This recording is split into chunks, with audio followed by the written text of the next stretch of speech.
السيدات والسادة الحضور، أهلا بيكم في عين جمل شو. دلوقتي استعدتوا عشان تتكلموا وتسمعوا، تضحكوا وتضحكوا وتعيشوا ليلة ما تتنسيش. Ladies and gentlemen, and now, get ready to laugh your heads off and live an unforgettable night with your improv comedy phenomenon, عمر الجمل. In 5, 4, 3, 2, 1. Here we go. استرها معانا يا رب. السلام عليكم.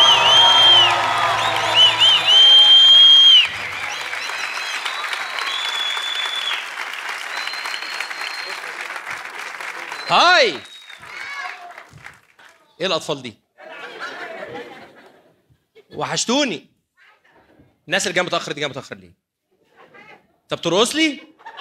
ماشي. عاملين ايه؟ وحشتوني جدا. ايه الموضوع؟ هاي. طفولة مدمرة للحفلة؟ اوكي. عاملين ايه؟ متحمسين؟ هتقعدوا ولا مساء الخير يا فندم. حضرتك جايه متأخرة ليه؟ السلام عليكم. متأخرين ليه يا جماعة؟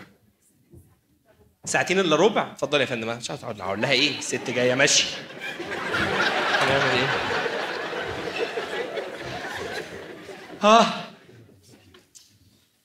طيب اسئله سريعه عشان نعرف هنمشي الشو ازاي. استاذنكم تطلعوا كشافات الموبايل.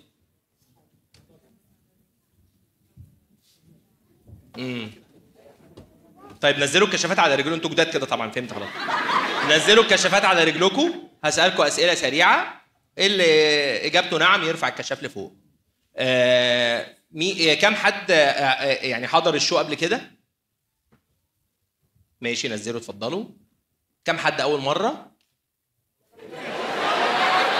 طب انا عندي سؤال معلش بقى. لا انا كل مره بعدي الحده دي. هل ده معناه ان اللي بيجي مره ما بيجيش تاني؟ يعني خلاص بيقول يا لهوي على القرف. طيب اللي متحمس لحفله النهارده العظيمه يرفع كشاف موبايل. النهارده هنتكلم على موضوع لذيذ، بس لازم احكي لكم الاول باك ستوري عن الموضوع. انا حكيت قصه مش فاكر على قهوه مع اصحابي ولا هنا، ولكن احكيها تاني عشان فيها مورال في الاخر هنبني عليه الحفله. زمان كنت اعرف بنت من وهي في المدرسه. حلو. وانا كنت بقيت في الجامعه، فكنت بقيت نجم الكليه كممثل وبوستراتي في الكليه وكده. فهي دخلت الكليه بتاعتي من كتر ما انا فتنه للنساء. ماشي. فايه انا ليه مش بقى انا مثلا في سنه ثالثه في سنه رابعه، مش فاكر والله في ثالثه ولا في رابعه، بس اظن في ثالثه يعني. واول اسبوع ما بنروحش عشان احنا جامدين، ثاني اسبوع احنا جامدين قوي، ثالث اسبوع قلت انزل بقى. فهي البنت عماله تحكي لهم على شايفين صوره ده انا وهو كده اهو مع بعض. حلو. فكانت دي بدايه قرعتي. ماشي. ده كان هنا نشأت القرعه. فرحت حالق قرعتي، وكان عندي كان عندي وساخه هنا مش دقن، يعني كانت حاجه حقيره كده هنا. حلو. فرحت محددها قوي زي بتوع الموس كده. ماشي. كان في زمان مغني اسمه مساري. انا كنت مساري المريوطيه. ماشي. وبعدين ايه لبست جزمه سيفتي وبنطلون اسود، جزمه سيفتي سودا وبنطلون اسود وتيشيرت اسود وبلوفر، والجو كنا في الصيف بس هو كان لزوم الدخله. وحاطط سماعات بسلك في ودني، حاجه في منتهى النتانه. حلو. وداخل على شارع الكليه. انا في دماغي ان هي اول ما تشوفني هجوم عليها. هي بقى عماله تحكي لاصحابها ده عمر ده جاي يا خراش عليه وعلى حلاوته كده. حلو. فانا مشيت وماشي. انا بسمع تراك حاجه مش فاكر ايه، بس انا كده. حلو.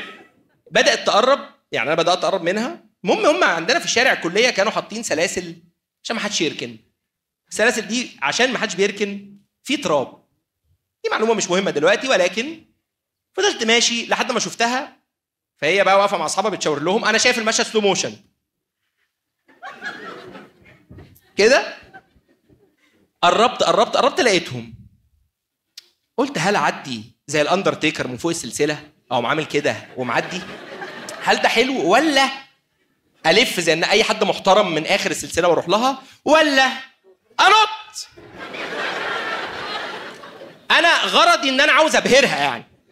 فحسيت ان النطه ربما تقوي مركزي ولكن انا كنت لابس نظاره شمس مش نظر. محدش يضحك عشان اتهنت والله العظيم. رحت ايه مقرب وناطط، المسافه اتقدرت غلط، فنزلت واقف على السلسله زي بتوع السيرك. فالسلسله لما انا وقفت عليها الناس العاديه الرفيعه بيقعوا لورا، الناس اللي عندي عندهم حمل، فالحمل رمى لقدام، رحت مسحوب لقدام ونازل انا بوقار. شوف الوقار، نطيت وانا حاطط ايدي في جيبي فما لحقتش اتوازن، فنطيت ستارت كده فما لحقتش اطلع ايدي اسند، فنزلت بوشي في التراب. وده كان اول مره اخد سوكسيه تسقيف في الشارع. برافو، ناس تعمل لي كده.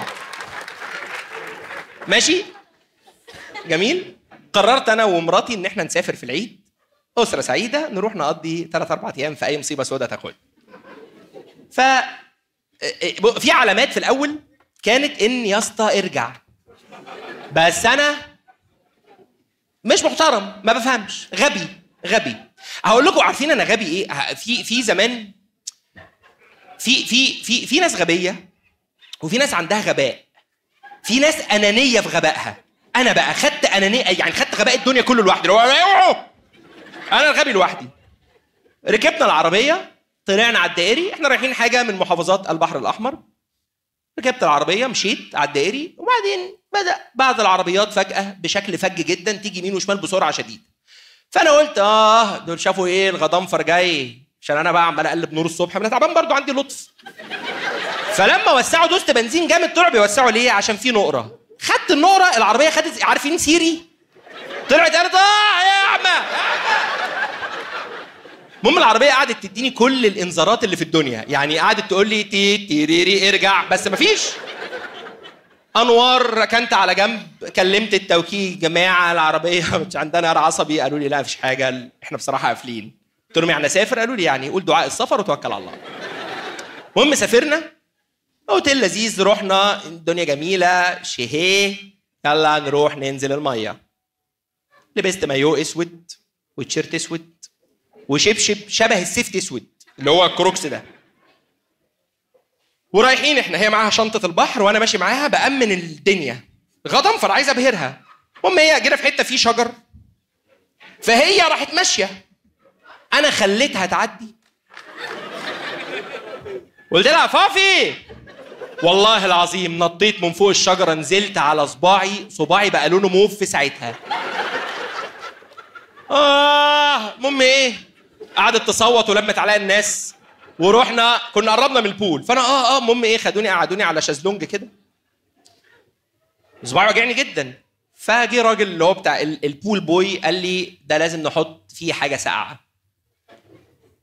بالتزامن كان في واحد الماني هولندي بالازرق بيقول اتس تو كولد على الووتر، فانا افتكرت قلت قشطه، طب ما كولد انا عايز كولد.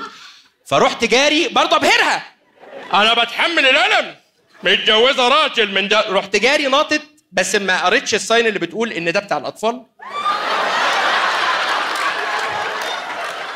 والله.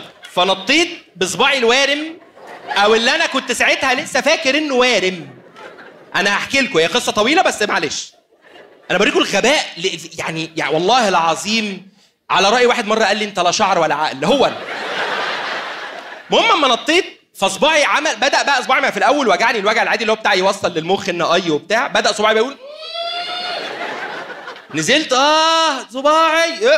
المهم ايه، قال لك طب تروح العياده اللي في الاوتيل. رحنا العياده اللي في الاوتيل، مكتوب عليها سبا من بره، فانا قلت هدخل اتدلك. المهم دخلت شرحت الست برضه، هم كلهم اجانب وانا يعني بفك الخط، يعني السلام عليكم يا باشا، عايزك وعي صباعي معاه هيموكلار بتاع. المهم قال لي ايه 1 minute and see home. المهم دخلت قعدت نمت، هي قاعده بقى على كرسي وعمال اقول لقيت واحد داخل بيحط زيت في ايده جاي، قلت له حضرتك جاي تعمل ايه؟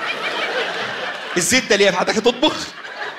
ما ده مش منظر واحد، انا جاي بشبشب وصباعي لونه موف، فاكيد مش داخل اتمسج يعني. المهم شرحت له لا يا باشا والله مش مساج والله العظيم يا باشا بعد اذنك. لا قال لي لا ده احنا كده محتاجين نروح مستشفى، عشان واضح ان المنظر صباعك شكله غريب جدا. انا اصلا مقاس رجلي 48، فصباعي متخين صباعي قد ايه بقى احنا بقى في نص بطيخه في البتاع. نزلنا رحنا مستشفى، جابوا لنا عربيه جولف مش عارف ايه، ودونا العربيه، دورت انا على رجلي الشمال اللي وارمه. رحنا المستشفى، طلاق 3 اتحلف ان ما اخش على رجلي، اخش على كرسي. عمال اقول له يا عم انا بتحرك عادي. عيش يا باشا، خش على كرسي بعجل، احنا عايزين نعمل كامبين للكراسي. دخلوني. ايه اللي حصل؟ ده انا حصل وقعت وصباعي وبتاع ايه. كل ده لسه مفيش غباء، او في غباء مني لسه، الاطراف بقى الاخرى جايه اهي. احنا زمره من المتخلفين اتقابلوا في مكان واحد. المهم ايه، الراجل قال لي طب هتروح تعمل اشعه، اقعد على الكرسي. قلت له يا عم انا ماشي، انا صباعي وجعني سنه بسيطه فبمشي عادي. قال لي لا لازم تقعد. عم قعدت على الكرسي، هو ضخم قوي الواد، ضخم قوي بالنسبه لي. متخيل قد ايه؟ انا على فكره انا طويل، انا 186 عشان الناس لما بنزل بيعرفوا ان انا طويل. انتوا فاكريني قصير بس انا طويل. حد شايفني قصير؟ انا طويل جدا. افتح ابهرهم. هتقول لي ابهرك انا معلش. الراجل ده الواد الضخم التمرجي ده، هو فهمت بعد كده ان هو ترينيه اول يوم. فواخد الكرسي كده، عليا النعمه بيسرح بتين. والله العظيم راح راشقني في باب في صباعي. قلت له صباعي. قال لي استنى انت في ايه؟ انتوا كفره. حلو. المهم ايه، عملنا الاشعه. فطلعت للدكتور بتاع الاشعه قلت له خير. قال لي في كسر بس مش مكتمل. فانا وهي قلنا له شرخ، ما احنا خارجين ساعه وفنادق، بس ده شرخ، ده اسمه شرخ. قال لي هو الشرخ ايه غير كسر غير مكتمل؟ حسيت ان انا قدام الفارابي، فاهم؟ قلت له يا معلم ما انت بتخضني عن نفسي، ما تقول لي شرخ. شرخ يا اسطى. قال لي مش عارف والله، هو باين. بص وادي في خط اهو في البتاع في الحته دي، ففي شرخ بس مش كبير وبتاع، بس ايه روح للدكتور بقى اللي هو الدكتور نفسه بتاع الطوارئ يقول لك. رحت، رجعني بالكرسي، قاعد بقى عم بحس ان انا بركن سايس. يمينك حاسب، حاضر، تعالى عمال اعمل كده. وصلنا الاوضه، فين يا جماعه الدكتور؟ ثواني يا جماعه بيعمل حاجه وجاي. 5-6 دقايق، فين يا جماعه الدكتور؟ بيعمل حاجه وجاي. المهم بدات ايه، انفعل، وهي بدات تسخن على انفعالي، انا تعبان. فين يا دكتور؟ راحت الممرضه اللي هناك قالت لنا هو بس بيشرب سيجاره بره. عشان وراحت مميله عليها هي، قالت لها غالبا عنده مشاكل في البيت. طيب المهم جه هو داخل ريحته سجاير، يعني هو الدكتور داخل ريحته سجاير. دخلت قلت له الاشعه اهي، راح باصص كده بالظبط، عمل مفيش حاجه. وراح قلت له خد تعالى، هو ايه مفيش حاجه؟ هو احنا في خناقه بتفضها؟ قال لي لا مفيش حاجه، ده تورم عادي وكدمه ومش عارف ايه. قلت له امال ايه الخط ده؟ قال لي ده عيب في البرنتر. قالها لي بالبه كده. قال لي ده عيب في البرنتر عندنا. قلت له يعني انا مفيش حاجه؟ قال لي انت زي الفل. قلت له يعني اكمل اجازتي؟ قال لي اتبسط. ايه اول حاجه عملتها؟ رجعت الاوتيل. عملت ايه؟ رحت ركبت باراشوت. صباعي انا مخبي عليه بقى، يعني انا بقنعه ان لا مفيش حاجه. رحنا ركبنا، هي راحت كانت عاوزه نركب باراسيلينج، سيكاسيكن، الحاجات دي. انا طبعا ما اعرفش الحاجات دي، انا بالنسبه لي دي مفيش حاجه. فراحت هي في الاول سالت ينفع بكام بكذا، تمام ينفع احنا الاثنين نركب عشان عاوزين ناخد مش عارف ايه مع بعض. المهم كنت انا بقى جاي وراها ايه، ببيع كنزات بقى. ما انا لو روبرتو كارلوس هتمرن في الرمله، بس انا مصاب. هي كانت سبقت، انا ماشي وراها بقى ايه، معايا اشعه وماشي السلام عليكم. فاول ما وصلت فظهرت بقى هذا الغضنفر، انا تخين بقى. راح الراجل قال لها ايه، هو الباشا جوزك؟ قالت له ده اللي هيركب معاكي؟ قالت له قال لها مش هينفع دمدملك قوي.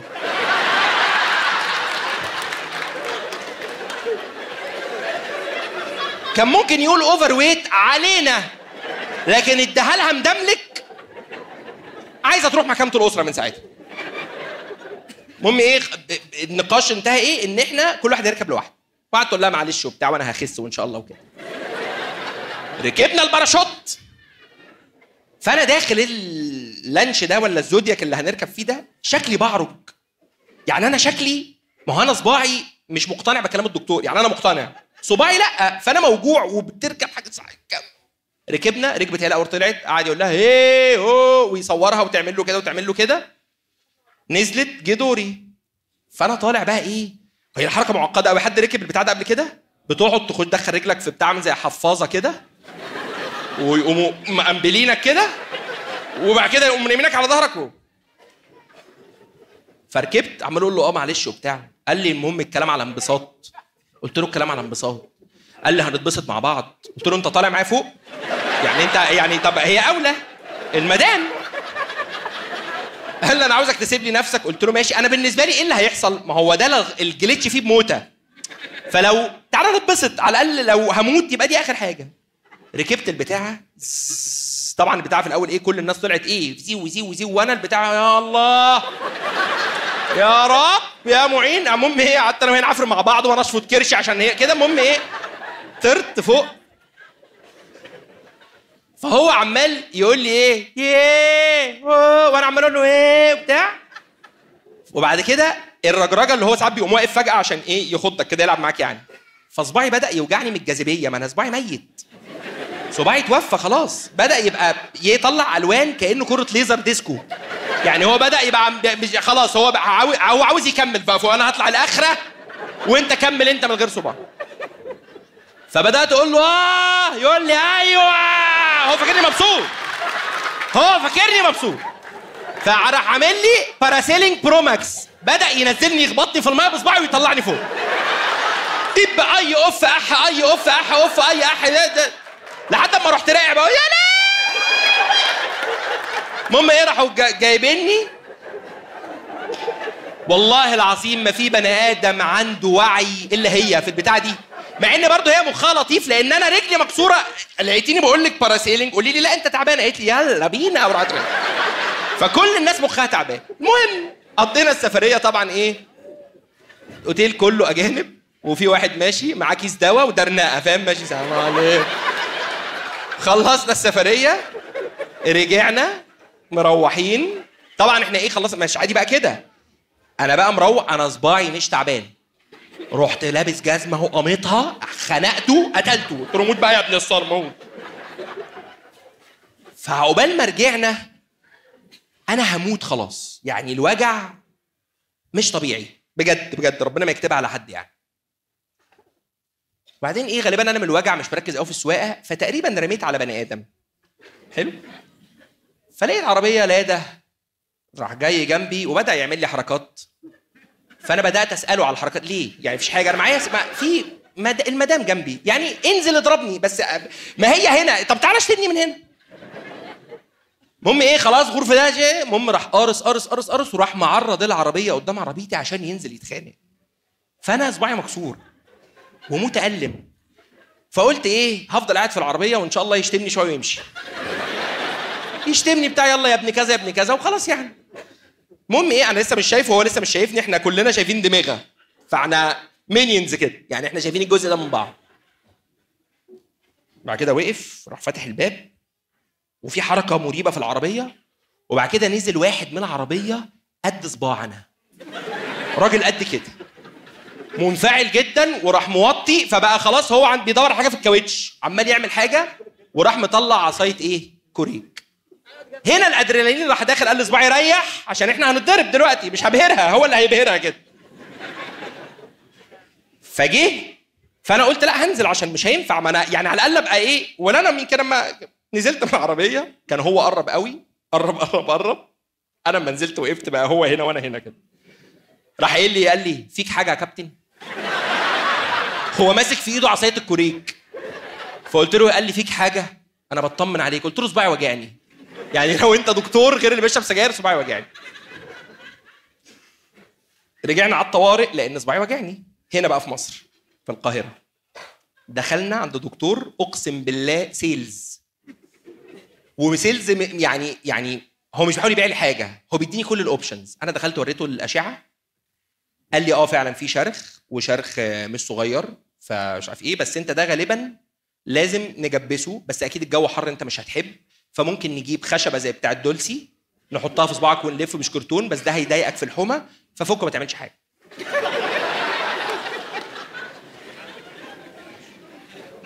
كل ما سبق يعني، شوف انت الصح ايه. قال لي انا تمام، انا والله خلصت ضميري، معلش عشان في عينين تاني.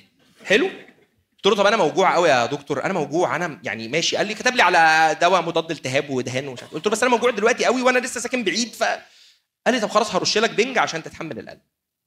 حلو مش حلو، رش لي بنج. عقبال ما طلعنا من المستشفى كنت انا بقيت مش حاسس بحاجه. العربيه هنا عايز ابهرها، في بركه ميه، والناس حاطه طوب، كل التجمع بيعدي من على الطوب.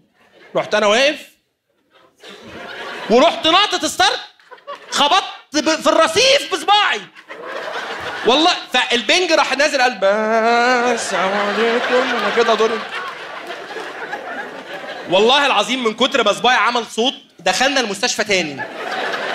دخلت قلت له لو سمحت انا واقع على صباعي. الفكره ان هم اغبياء، يعني انا دخلت الطوارئ، هم قالوا لي إيه معاك كارنيه تامين؟ عملوا نفس البيانات تاني من الاول، ودخلت عملت اشعه. الراجل قال لي لا كده الشرخ بقى كسر مكتمل. طب هنجبسه؟ قال لي نفس الكلام. قال لي بص هو كسر بس الصبع ما بيتجبسش، عايز تجبسه نجبسه، بس لو عايز تجيب عصايه دولسيكا والله العظيم غباء. انا ما شفت فعلا هذه القصه مجملها ايه؟ ان في ناس غبيه مش عندهم غباء، هم اغبياء زي كده، غبي. يعني هو خلاص انا مهما ما هجتهد هبقى بجتهد ان انا غبي. يعني يعني انا اصلا شفت انا اصبعي وجعني دلوقتي، كنت بعمل حركه وجعني، مع ان انا المفروض اقف احكي عادي وانتوا هتضحكوا لما اعمل استعراضات. لما عملت الحركه دي وجعني. طب جاهزين؟ خدتوا ورقه وقلم؟ طيب بصوا احنا بنتعامل مع بعض بالكشافات لان انا ما بشوفش. لو حد ما خدش ورقه وقلم ينور كشاف موبايله عشان ياخد ورقه وقلم. وهستاذنكم كلكم دلوقتي سريعا نكتب اسمنا على الورقه ونجاوب على هذا السؤال، وهو السؤال الاقرب الى قلبي. ايه اغبى حاجه عملتها في حياتك؟ او ايه اكتر حد شفته غبي في الدنيا غير؟ ما حدش يكتب لنا يا جماعه. في ناس بتفكر انا غبي ولا لا. لو سالت نفسك هذا السؤال تبقى غبي. ارفع كشاف. طيب جميل، هم دول بس. طب في كم حد يعرف حد غبي؟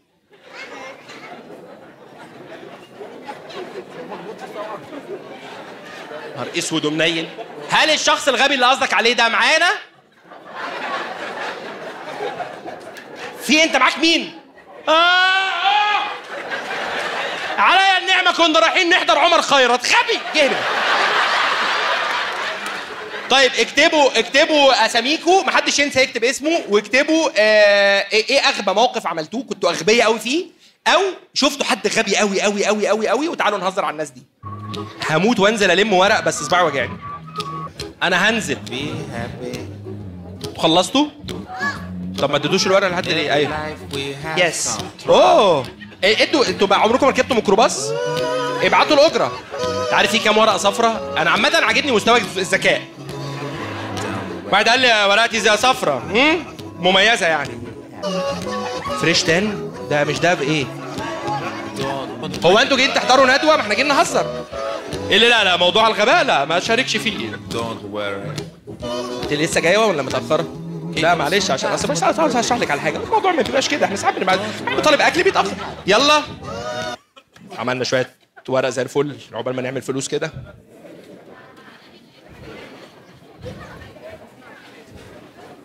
يلا بسم الله.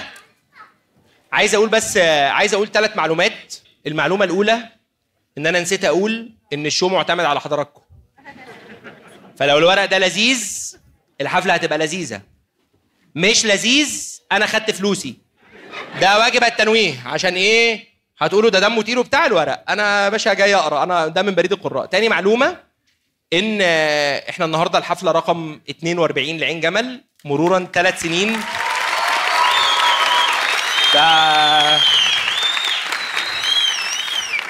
قسما بالله من 3 سنين الناس ما كانت فاهمه ده ايه. يعني كنا بنقول عليه حاجه بتضحك. فالحمد لله بيكوا وبالجمهور اللي حضر كله، وشكرا جزيلا ان احنا قدرنا بقى بحضر لنا وعندنا ملايين فولورز وولع الدنيا وكده. عقبال ما يبقوا ملايين جنيه لان الوضع صعب، عايزين نعالج صباعنا.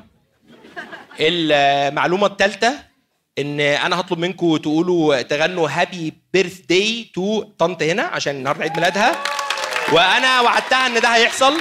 فعايزين نغنيها مع بعض لحن جنائزي نخلص. يلا بينا 1 2 3. لا بحزن. هابي. ايه رايك؟ حاجه تكره الواحد في العيشه. يلا بسم الله نبدا. سعيد الحظ رقم 1. يا ترى هيبقى هو اللي غبي؟ يا سيدي يا سيدي يا سيدي على الطعميه السخنه.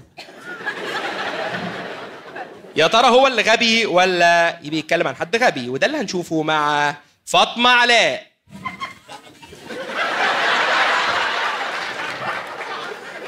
ايه الغبي في فاطمه علاء؟ فاطمه كاتبه بشتغل بعد مواعيد الشغل في الاجازات. ايه الجمله دي؟ فاطمه مفيش مواعيد شغل في الاجازات يا فاطمه. ادوا اي حد طبعا هوبا يرفع كشاف عشان جون الفورمه بتاعتنا يودي له المايك. فاطمه وفي الاجازات وفي الاجازات بعد مواعيد الشغل وفي الاجازات ومن بعرف من انت لدغه في الشين ده حرف النون، الشين فيها 3 سنون ودي انت عملتي دي بس. ومن بعرف اخد اجازه عشان فكره دي فاكره فيها الف لا مخ ولا تعليم، عشان فاكره نفسي بنت الشركه. فاطمه بتشتغلي ايه؟ مهندسه شبكات. واحد بس يتكلم، انتوا كلكم عايشين معاها، انتوا الاتش ار. لا مش شغاله بقى، عندها حاجه يا دين امي. ايه ده الارض؟ فاطمه خلي المايك، انت اولا مش حكيم فقربي المايك من بقك. انت بتشتغلي ايه؟ مهندسه شبكات. مهندسه يا اختي. انا عايز اقول لك هي معاها اللابتوب، جايه باللابتوب. انت فرحان كده ليه؟ انت جوزها؟ لا زميلها في الشغل؟ في نفس الشركه. طب بتشتغلي في الاجازات ليه؟ عشان انتوا بتوع شبكات؟ لا يعني مجتهده زياده عن اللزوم. مجتهده ايه؟ ما احنا عرفنا الحقيقه. فاطمه احنا قاعدين بنبعت لبعض حمام زاجل، خلينا ساكتين. ناخد ورقه لبني. كارما الشرنوبي. ايه؟ انا اغبى واحده في اخواتي، واخواتي بيقولوا كده ان انا واختي بنقسم الشرابات. في ايه العلاقه دي؟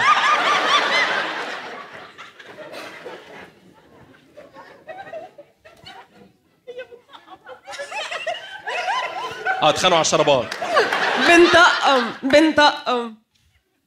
بنطقم. انت عندك كام سنه؟ 13 ونص. 13 ونص بنطقم واحنا اخواتها. تتحرق بقى ثانيه واحده. عارفين كاتبه بنطقم ازاي؟ ما انا اللي كاتباها، انا اختها اللي كاتباها. انت كام سنه حضرتك؟ انا عندي اللي هتم ال 15. يعني انت الكبيره؟ انا اللي اكبر. انتوا جايين مع مين؟ انا انت مين؟ انا ما اختهم الكبيره.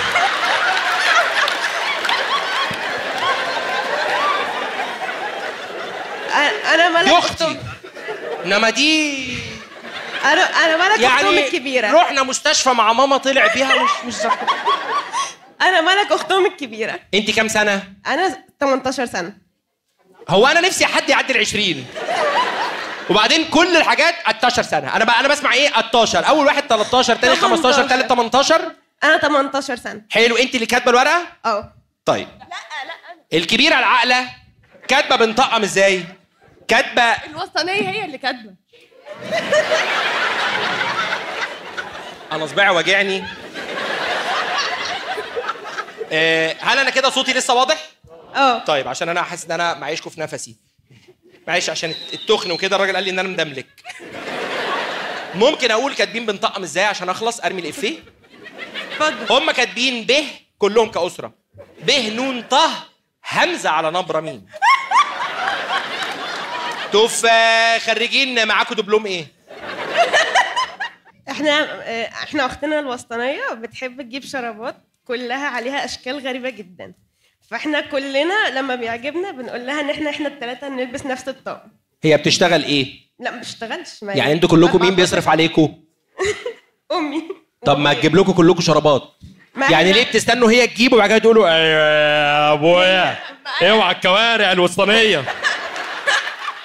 ما انا عندي بحب الشرابات بالزياده وهم. انا حاسس ان احنا بنقرب من بعض قوي. صافي معلش سدي ودنك. ايه الموضوع؟ بتحبي ايه تاني غير الشرابات؟ بحب اعك في الاكل. ايه القرف ده؟ في العلاقه المعفنه دي؟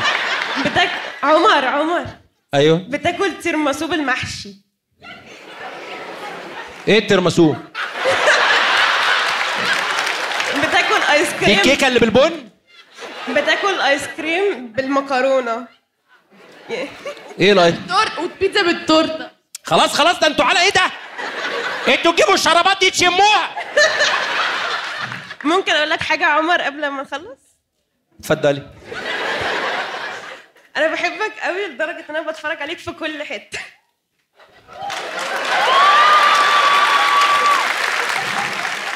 وجايه لك النهارده مخصوص. جايه لي ايه؟ النهارده مخصوص. ما ده بديهي، الناس دي كلها جايه مخصوص.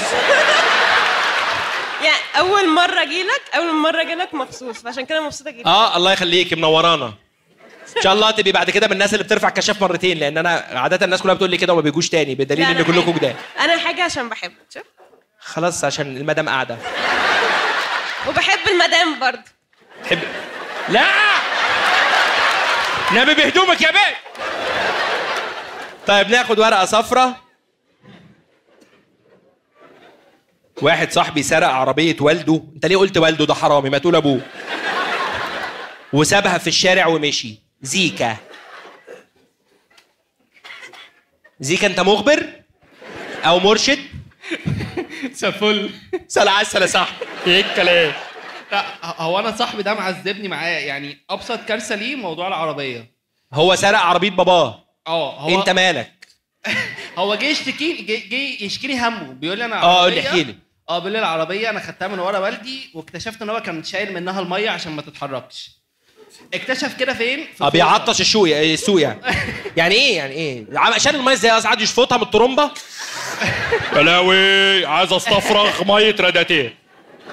هي كانت مركونه، فهو المفروض انه مش بيتحرك بيها، فابنه قال لي اخدها من وراه. ماشي. كان بيتحرك بيها من فيصل للمعادي من غير ميه. في نص شارع وهو في نص شارع فيصل كلمني: زيكا العربيه بتطلع دخان. غريبه. يا ترى ليه؟ قلت له طب سيبها لغايه ما تهدى وروح يعني جيب لها ميه وحطها وحاجه حلوه وبتاع بالظبط، وفك لها الطرحه عشان تنفس وكده. ايوه. ارفع رجل العربيه من عند الكاوتش. ايوه ماشي اتفضل. لا عملت كل الاسعافات الاوليه بتاعت اي حد عاقل وذكي. اتفضل. ما عملش اي حاجه، هو سابها وراح الجامعه، حضر المحاضرات ورجع على البيت وسابها في الشارع. هو انتوا كليه ايه؟ كليه السلات اللي هي في كورنيش المعادي. تدرسوا مجال دراستكم ايه يعني؟ اداره اعمال. يا باشا العميل متعصب، سيبه خالص، هات له ميه. الاعمال بتولع. تمام احنا نطفيها. كان في مره تانية كان والده جاب له ماك بوك عشان ياخد عليه ورشه فوتوشوب والحاجات دي كلها. هو اشتغل ابوه يعني، ممكن ياخد على اي حاجه. اتفضل. ايوه. لا هو وقع على لابتوب شاي وكلمني، قلت له ما تقربش منه. هات له بقسماط بقى. ده بقسماطه في البرينتر واديله. لا هو بكل بساطه قال لي انا جيت من ناحيه المروحه وشغلت الاستشوار عشان يطلع من الناحيه الثانيه. قلت له في ناحيه ثانيه؟ قال لي لا مفيش. هو في انتوا ايه؟ انتوا في ايه؟ في المخ ده ايه؟ طبق سلطه يعني. انت كنت مقترح عليه حل ايه؟ انا قلت له سيبه لغايه ما توديه لحد بتاع صيانه. هو انت يا ابني لا بتحل ولا بتربط. اي حد يجي لك بمشكله سيبه خالص، خليه يتنفس ويطلع كل الطاقه السلبيه يعني. هتلاقيه يشتغل والويندوز اتسطب. انا جبت له حد يصلحه له، تمام؟ قال لي لا ده مش بيفهم، انا هوديه لصاحب والدي. صاحب والده عمل ايه؟ انا كلمه والدي دي اللي هم غلطوا الراجل اصلا. هو هاجر، هو سابنا ومشي فعلا احنا الاثنين يعني. هو مش طيب. مين اللي هاجر؟ ابوه ولا طيب. والله العظيم كتر خيره. هاجر ده ما جالوش عقد، قال لك بس مع عمك ما اتفقوا على الله. يلا باشا انا اروح اشوف حاجه هناك اتجوزها. ايوه.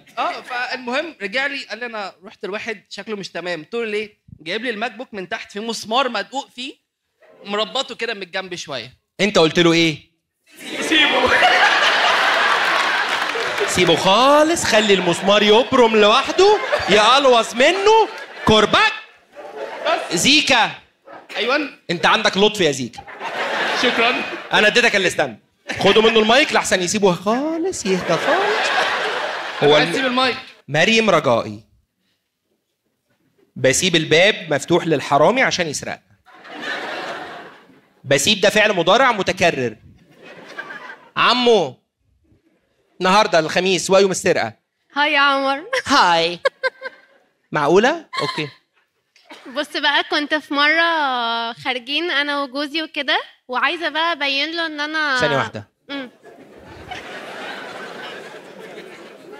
احنا كنا هنتقبل الورقه دي من طفله، انما جوزك يخلص منك يمشي يلم عاب سجاير وكنزات مش هتتبسطي. بتسيبي الباب كذا ده هو معاكي؟ بقى عنده قدره على النطق ولا فقدها؟ لا الحمد لله لسه. طب احكي. هو يعني لسه بيحرك ايده كده ساعات.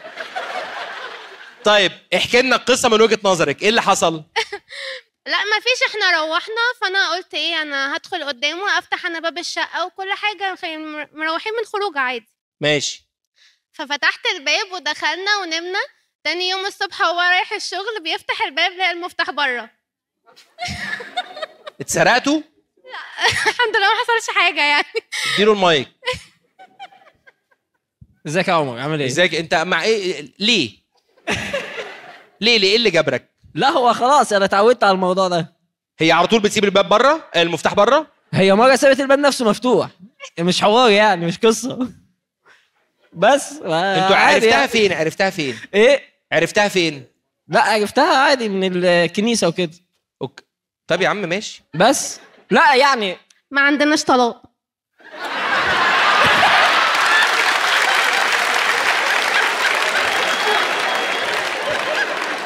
عرفت ليه قلت لك في الكنيسه؟ نفسي اهزر هزاره بس مش متاكد اني هروح على البيت قوي. اتفضل عادي.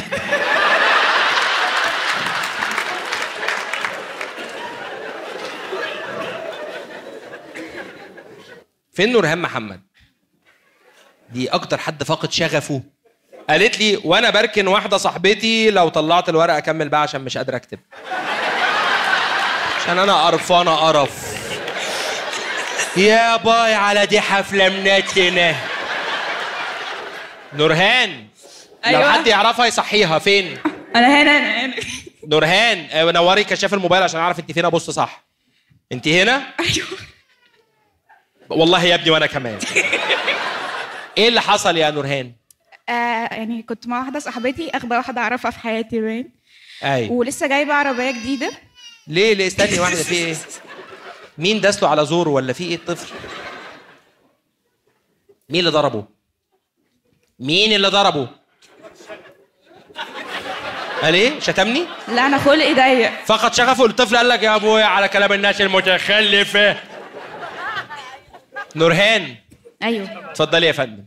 فيعني كالعاده نزلت اركنها عادي و5 ثواني بس العربيه لسه جديده يعني تالت مره تطلع بيها مثلا. ماشي. بصيت بنته ثانيه يمين العربيه مركونه. بصيتي ايه؟ بنته ثانيه. بنته؟ بالنون. عشان هي بنته اصلا. استهدى بالله مش كده.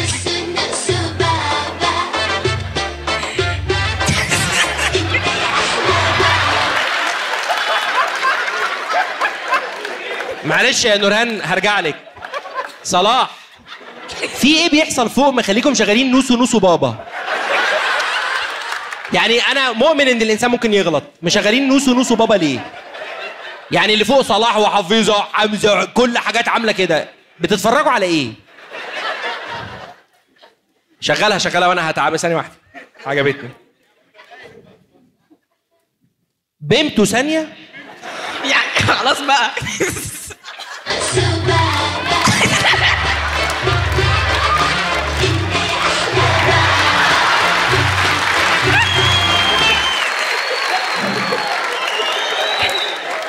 انت صباعك قد الحركه اللي انت عملتها دي.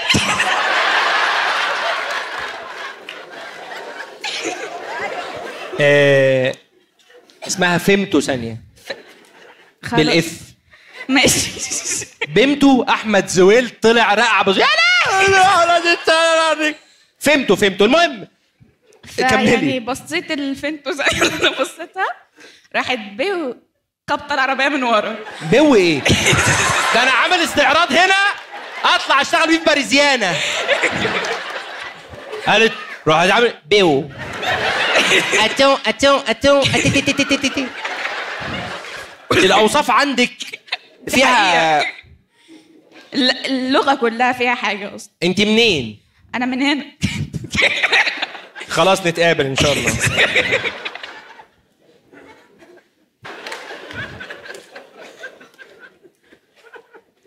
في حد كاتب معلقه. واحد صاحبي من قله التركيز ان عنده عربيه نسيها عند الشغل ورايح جاي على الشغل بتاكسي اكتر من اسبوع. ده مش من قله التركيز، ده من كتر الضرب. فين انت؟ مين انت؟ مش كاتب اسمك ليه؟ مش عايز تقول اسمك؟ طيب ماشي. عايز تقول اسم صاحبك؟ هو معاك؟ لا مش معاك. ما كان جاي لا ده صاحبي من زمان، كنا شغالين مع بعض من اكتر من 20 سنه. ماشي. هو بطبعه اساسا يعني في سنه كده. دي واحده من ضمن. لا وضح سنه ايه؟ ما هو ايه اللي هو يعني كان مش مظبوط، كان لوين. هو كان واد لوين. ايوه كان عنده يعني مخه غبي شويه. اوكي. قعد اسبوع كامل رايح جاي بتاكسي وهو عنده عربيه، فكل يوم نساله فين عربيتك؟ مش عارف. فقعد اسبوع كامل وفي الاخر كان في باركنج بتاعه، في عربيه راكنه في الباركنج بتاعه وهو عمال يشتم وعمال يقول لك مين اللي راكن مكاني والحاجات دي كلها، وفي الاخر طلعت عربيته هو بعد اسبوع. هو ده بيشتغل ايه ده؟ كان شغال معانا سيلز. بقابلني التارجت في ذمه الله. لا في وحده بقى عايز ابيعها لكم، هي تقريبا يا كانت في التجمع يا في اكتوبر يا طب مع بعض ندور، يلا مع بعض كلنا. انت حضرتك بتشتغل سيلز برضو؟ بس احنا سيلز سيارات مش سيلز. ايه؟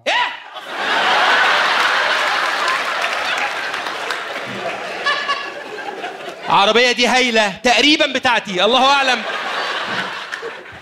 انتش الاولاني دارت، لا تبقى بنسرقها، ما انا هعمل ايه؟ هايل.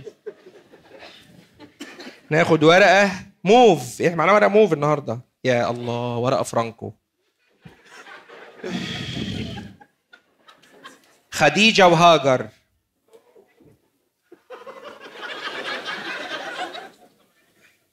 انتوا خديجة بتعرفوا تقولوا اساميكوا ولا بتقولوها خديجة؟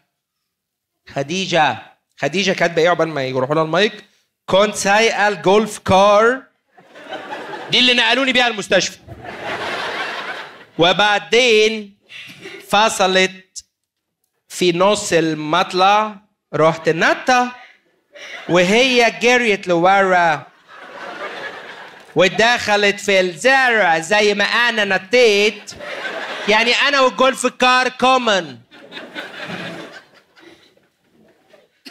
الجولف كار دي بتاعتكو؟ احنا عادي كده. انت باصص في حته غلط. لا نتكلم لغه عربيه احتراما للجمهور، انا هفهم عادي. اتفضل. احنا كنا في الساحل وكنا ماشيين وطالعين في مطلع، بعدين فصلت فانا اتخضيت فطلعت اجري. اسم الله عليكي من الخضه. اتفضل. طلعت اجري وهي وقعت في الزرع وانا كملت اجري وراها وقعدت اعيط بقى، وفي ناس جم ساعدونا وطلعوها وروحنا خلاص. انا كان عندي عربيه فيات ريتمو، فيات عربيه سوبر كار كده، فينتج كار موديل 79. واثناء ما انا نازل من على كوبري في مكان اسمه وسط البلد، دوست على الفرامل اللي هي البريك. بتبقى عارفه الفرامل بتدوسي ترجع لوحدها. ايوه. هي كانت عندها عامله كده والله العظيم. كان معايا صديقي باسم، قلت له الفرامل وقعت، عمل زيك بالظبط، راح ناطط من على الكوبري. يعني جولف من ريتمو. عبد الله فتحي مره جبت لموكلي براءه،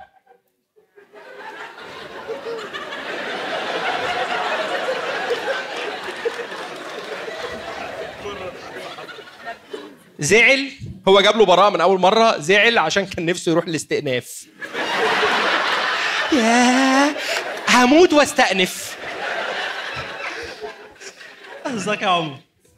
ازيك يا فندم؟ انا عاوز اقول لك ان انا حياتي في المحاماه ما بين غرائب وعجائب. حلو ده عشان لما تطلع معاش تعمل كونتنت. حرفيا. يعني المتهم ده اصلا من الصبح كده احنا دخلنا جايبه معايا من بره، دخل سلمته للحرس فبدور عليه ما لقيتوش، لقيته قاعد مع المساجين اللي جايين من الحبس بياكل من اكلهم. بالظبط والله.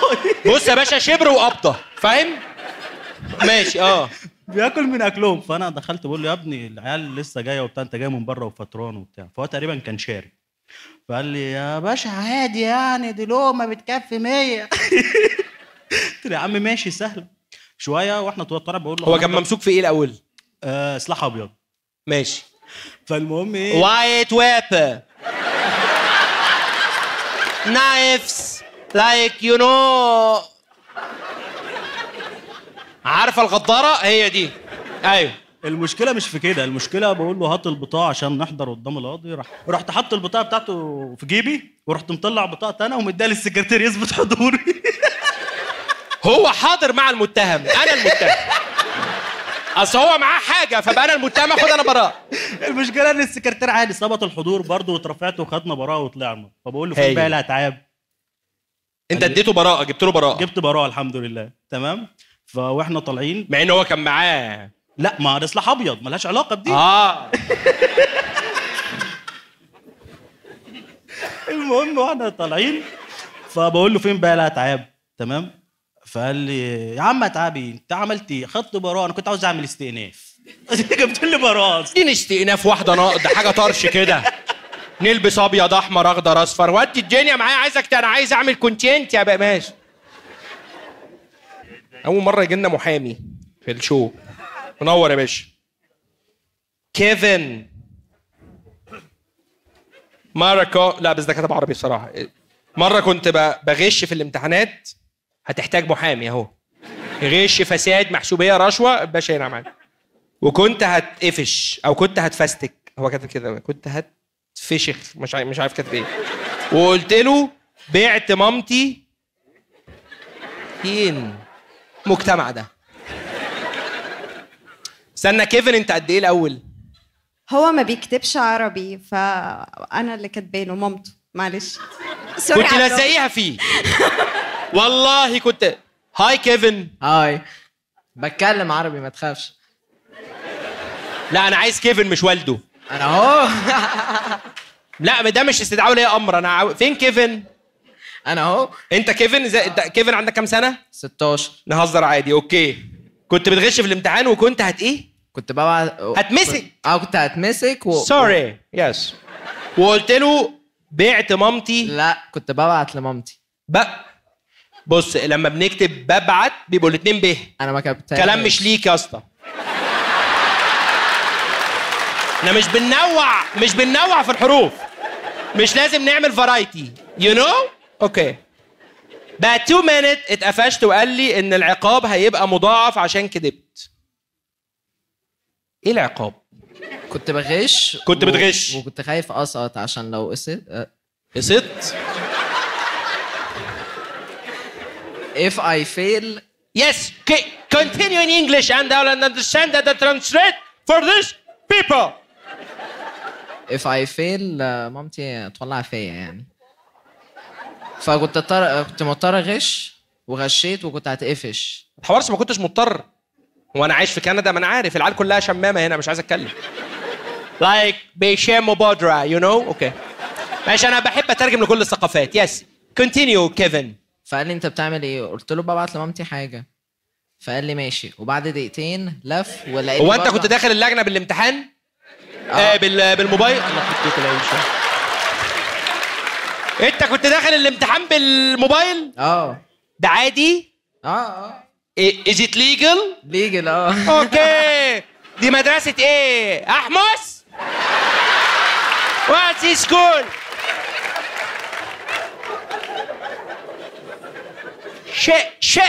شيء كيفن. المدرسة مش هنا، المدرسة بره. فين؟ امريكا. فور ماذر راشا. اتفضل. يعني هو الراجل تفهم يعني. وبعد دقيقتين لف ولقاني برضو على التليفون.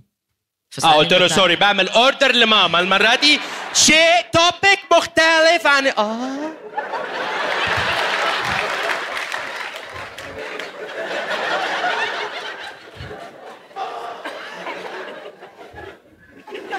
كمل يا كونتينيو.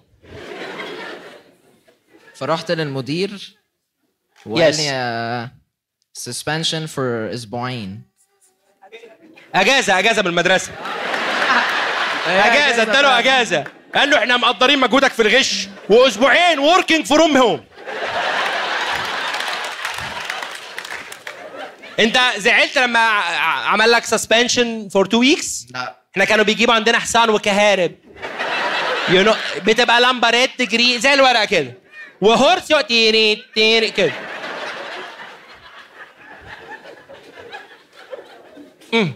اصفرك فين يا وحيد يا ابني؟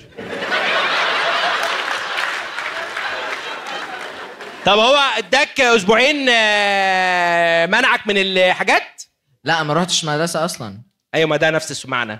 اه. وانت زعلت ولا اتبسطت؟ بس بعد كده ندمت عشان فاتني حاجات كتير في المدرسه، امتحانات وكده. انت في سنه كام تقريبا؟ ثانيه واحده. رايح 3 ثانوي. حلو. معانا حد نفس العمر؟ ايه الدنيا؟ مين نوروا الكشافات. انتوا طالعين 3 ثانوي برضو ولا في 3 ثانوي؟ طب ادوهم المايك، هنعمل حوار بين صديقي الكيفن.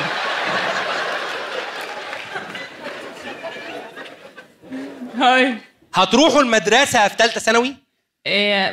المدير هيخلينا نروح المدرسه. انا عايز حد يا جماعه شبهنا. مدير ايه؟ احنا المدير في 3 ثانوي دخل لنا على الحرام. بيبصوا اعملوا اللي هو انتوا بتعملوا لي كده. اسكت. انتوا مين اللي بيعملوا كده؟ انتوا كلكم في 3 ثانوي؟ انا لسه مخلص.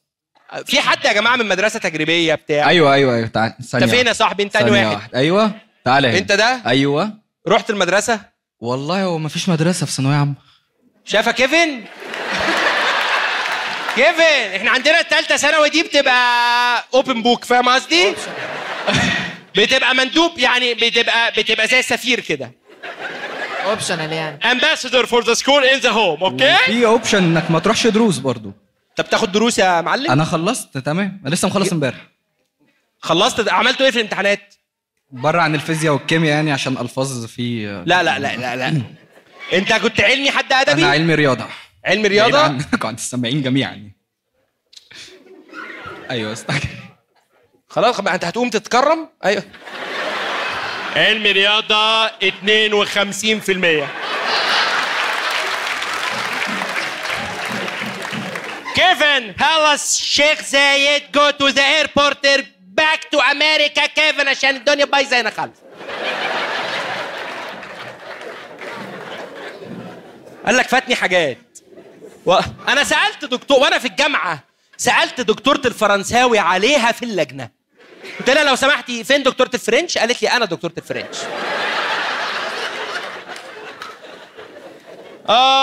انا اكتر واحده بتقول لاصحابي ما تقولوش، واجي انا في وش الكلام اروح قايله المعلومه. تارارات. عاليه. وير از عاليه؟ كاتبه لي هابي تو سي يو. هابي تو سي يو تو عاليه. انا احنا في كورس. عاليه. ايوه. قولي لنا حاجه قلتي ما تقولوش ورحتي قايلاها. هو كل حاجه يعني بقول. قولي لنا حاجه واحده. يعني مره كنت مثلا عند الدكتور مع اختي، بس ما كناش قايلين لماما ان هي معايا، مش عارفه ليه. وكانت بنتها كمان الصغيره معانا، وقعدت اكد عليها قوي. فباكد عليهم قوي ما حدش يقول. واول ما روحنا البيت رحت انا في اخر البيت خالص كده بنادي عليها بصوت قد كده، بقول لها هو الدكتور كان قال لي اخد الدواء كم مره عشان انا نسيت. انا كده على طول بقى. انت جايه مع مين؟ لا لوحدي. ما طبعا ما حدش هيعرفك. مع حالك. لا دي بس هتقعد تقول بقى، هتقعد تقول.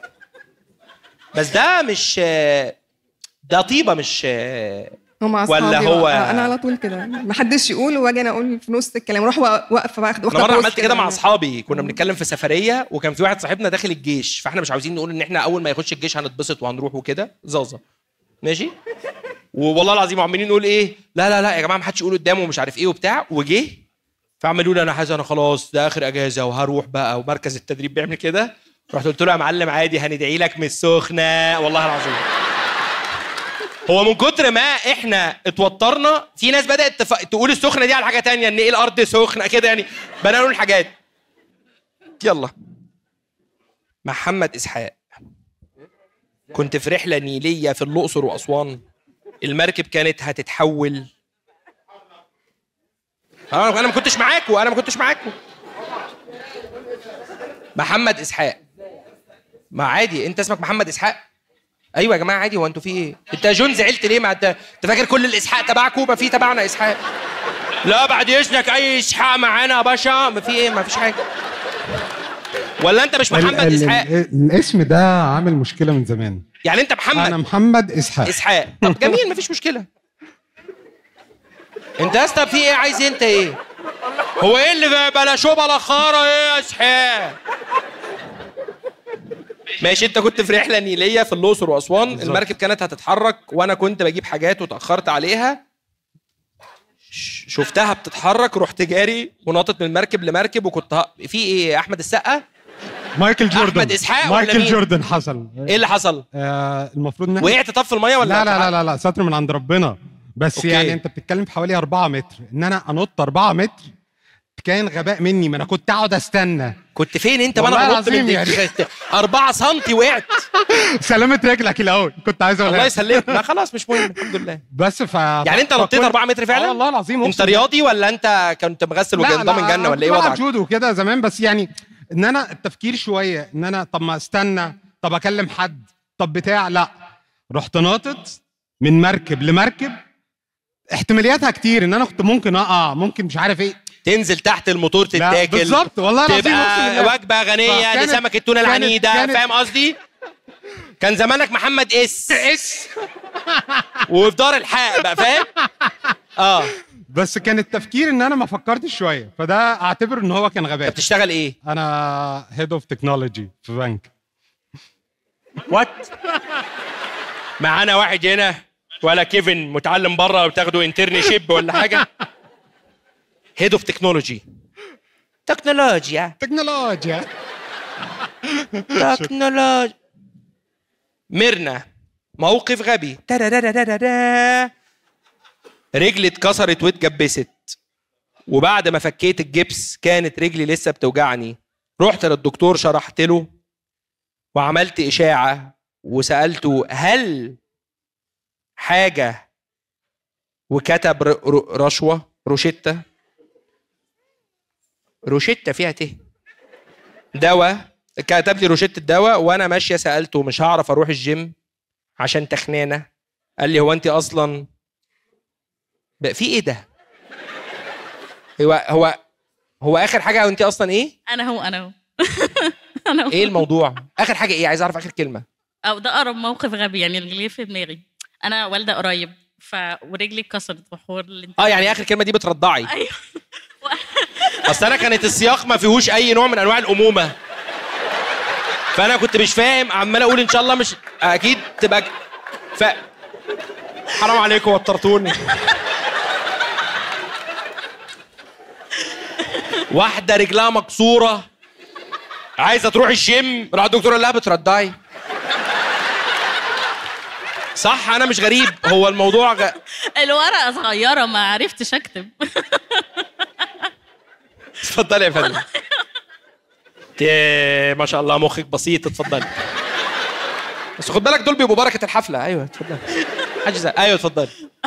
مفيش، هو كتب الروشته وانا عملت كل حاجه ورغينا وفين الحته اللي بتوجعني وشرحت له وهو فهمني والدنيا تمام. انا ماشيه بجد ومعايا الروشته في ايديا، فبقول له كده في ضمن السياق يعني طب يعني انا اللي هم لما بتقفوا على الباب تقعدوا تقولوا عايزين نبقى نتقابل تاني نكررها دكتوره حاجه في الجيم مع بعض، فاهم؟ بس فبقول له طب يعني مش هينفع اروح الجيم، الدواء ده اسبوعين وكده، اصل انا يعني وبرضع وكده. فقال لي هو اصلا انت بترضعي؟ هو بص لي بصه الغباء فعلا، اللي هو انت اصلا بترضعي؟ هاتي روشته. شطب عليها كلها وكتب لي روشته ثانيه خالص. انتوا عشان الرضاعه بتاخدوا ادويه مختلفه؟ معلش ما تعرضتش موقف قبل كده. انا عارف ان انا رامي معاكم بس مش بس دي دهون.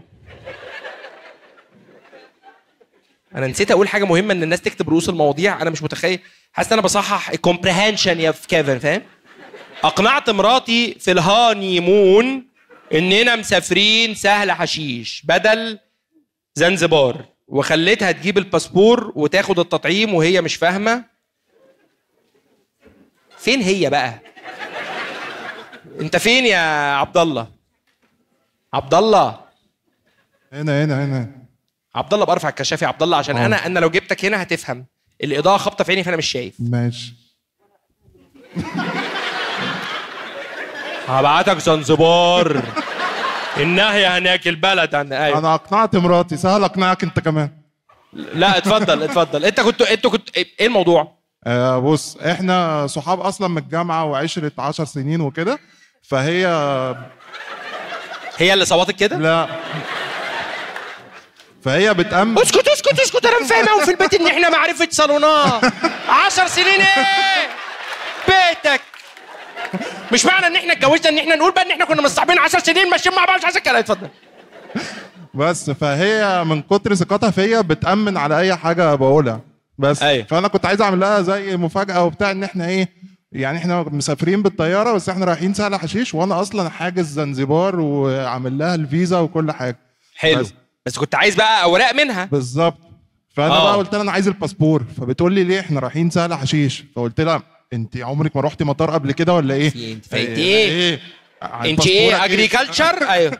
بس فادتني الباسبور. كنا المفروض بقى نروح التطعيم، فبقول لها احنا لازم نروح نطعم، فبتقول لي انا نروح نطعم ليه؟ احنا رايحين سهل حشيش. فقلت لها حشيش لازم نطعم عشان لما نوصل نشبح ما يبقاش. ايوه طبعا. بس فقلت لها لا ده ملوش علاقه بالسفر خالص، ده ليه علاقه باجراءات الجواز، والمأذون عايز ده في الشهاده الصحيه والحاجات دي. فرحنا الطعام، ورقه مكتوب عليها تطعيم زنزبار. هو يعني المأذون من زنزبار؟ انا افهم الطعم، بس ما هتفكر نفسك ذكي عليا. لا ده انا فايقلك قوي. يمين ولا شمال؟ ايوه. بس المشكله بقى كلها ان واحنا رايحين عند مركز التطعيم، انا قررت اخد ان انا ابقى غضنفر وذكي واخطط وكل حاجه. ايوه بالظبط كده. ودخلت قلت لها اقف انت هنا، انا اخش المكتب. انا عارف مكتب التطعيم لان انا كنت سافرت السنه اللي قبلها الكونغو، فانا عارف. تذوقك في السفريات. لا والله ده غريب. ده تبع الشغل حاجه ثانيه. فانا اوريدي متطعم والحاجات دي. فدخلت لقيت الست اللي بتطعم وكده، قلت لها بصي انا مراتي بره وهي هتطعم، بس هي فاكره ان ده من اجراءات الجواز وكده، ملوش علاقه بان احنا مسافرين زنزبار وبتاع، فانت امشي معايا في القصه دي. فخدت واحده تجاره اعضاء. ايوه بالظبط كده. فتمام بعد ما دخلت ومش عارف ايه وكده وبتاع، وطعمتها وكله زي الفل، ويا حبيبتي والشهادات دي بيعوا. يا عم خلص كده كل حاجه حاسب بينها وبين الست. قالت لي لا والله العظيم اسكت. لا على النعمه من نعمه ربي. لا انا اشرح لك بقى. لا اصل ليه بقى؟ اصل الكونغو دي واخد بالك بتبقى في حته في افريقيا غير زنزبار، لكن زنزبار دي في حته ثانيه خالص. لا انا عايز اتكلم معاك في موضوع. انت عارف ان انت مش عارف ايه. لا لكن احنا لا انا مراتي، انا اقول لك على حاجه. انا مراتي كانت زمان في ال10 سنين دول كانت بتعمل حاجات بقى غريبه جدا. كانت بقى ساعات مثلا تجيب لي سندوتش بطاطس سوري، فاهم، واحد طعميه مش عارف ايه. لكن انا قلتها زنزبار. لا ما قلتها زنزبار. انا اعمل ايه؟ انا اقول لك على حاجه مهمه جدا بقى. اروح اعمل حاجات مهمه جدا جدا جدا. بس يا سيدي، وهي دي يعني الحكايه بايجاز.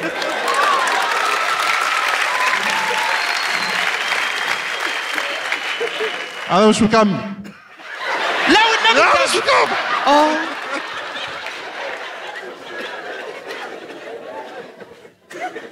بس فبعد ما طعمنا وكده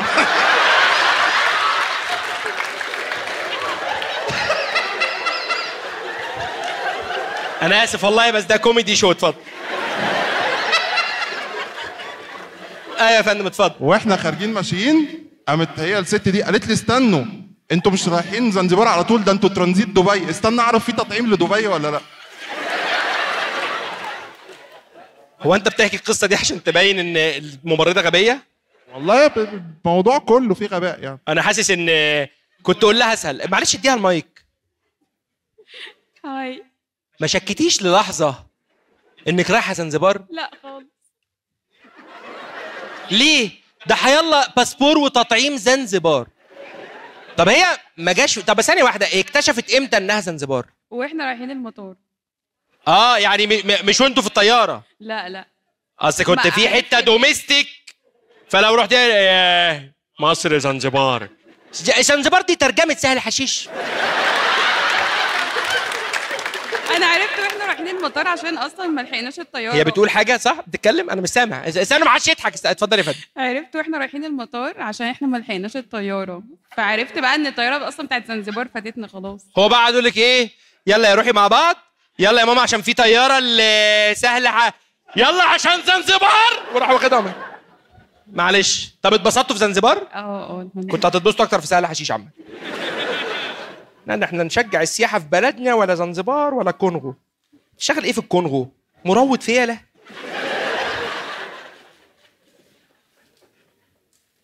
اختي هي وخطيبها بيشتروا شقه، فالراجل قال لهم هنبيعها شامله المطبخ.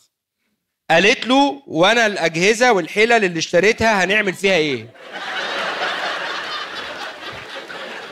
هي شامله المطبخ، هنحط الحلل فين؟ احمد جمال صح؟ عمر. انت فين؟ ايوه هنا. اتفضل يا زحمه.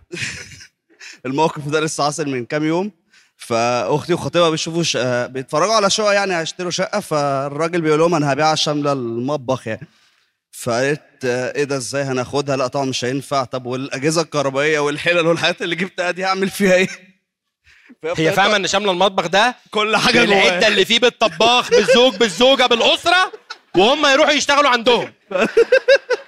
بس كنا بنشوف طريقه ازاي نحدفها من فوق عشان الراجل كان هيجرى له حاجه. هم معاك النهارده؟ الحمد لله لا.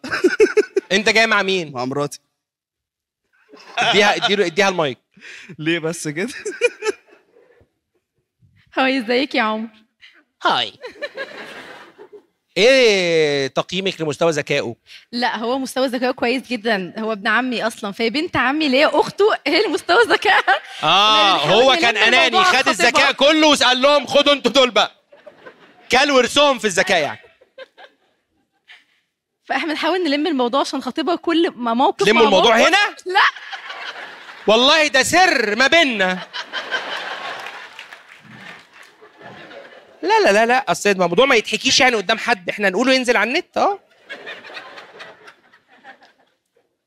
كنت اول مره اركب مواصلات في مصر. في ايه القرف ده بقى؟ مش مكمل بقى. مين اللي كان مين اصلا اول مره يركب مواصلات في مصر؟ مش هارق.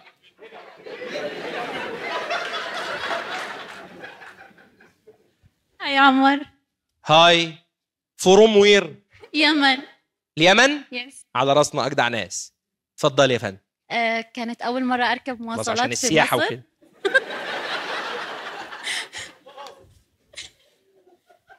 طب استنوا معلش هقراها انا من وجهة نظرك.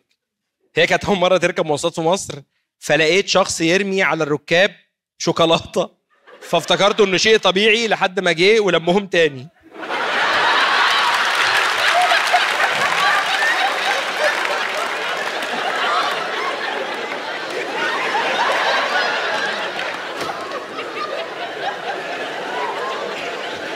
ايوه تصدقوا اول مره اخد بالي ان هو فعلا انت لو مش من البلد مش هتفهم ده ايه.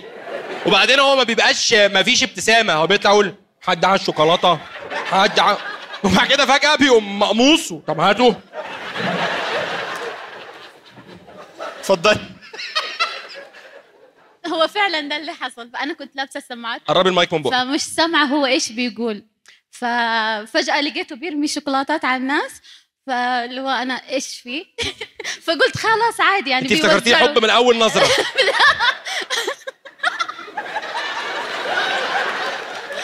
افتكرته انه عادي انه بيوزعوا شوكليت وكذا، تشاريتي يعني، قلتي ده خير بيعملوا خير في مصر طبعا. فلما جاء اخذهم ثاني لا انا شلت السماعات، بعدين سمعت انه هو بيقول باسعاره وكذا. معلش يعني احنا يعني انا مره زمان في اتوبيس واحد طلع، عارفين المفارش، مش حد عارف، حد ركب اتوبيس نقل عام عشان بس ان هشوف القصه ريليفنت ولا لا. عارف في مفارش بلاستيك معفنه قوي كده بتتباع في الاتوبيس. في راجل طلع قال احنا ما فهمناش في الاول هو ايه اللي واجعه، ما كناش حدش فاهم. بعد كده راح فارش المفرش وقال المفرش اللي ما بيتتيعش انا الحرام من ديني وحياة امي، وراح عامل كده راح ممسعه وراح قايل يا دين امي وراح نام. والله حصل.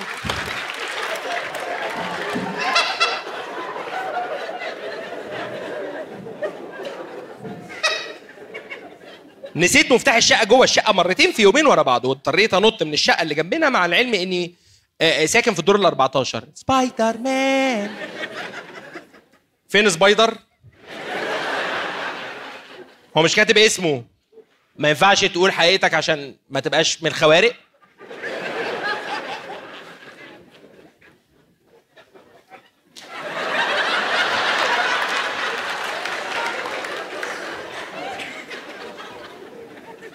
حد رشه او حاجه في ايه؟ هتتكلم في سنتنا ولا بترميني بعناك؟ ايه الوضع؟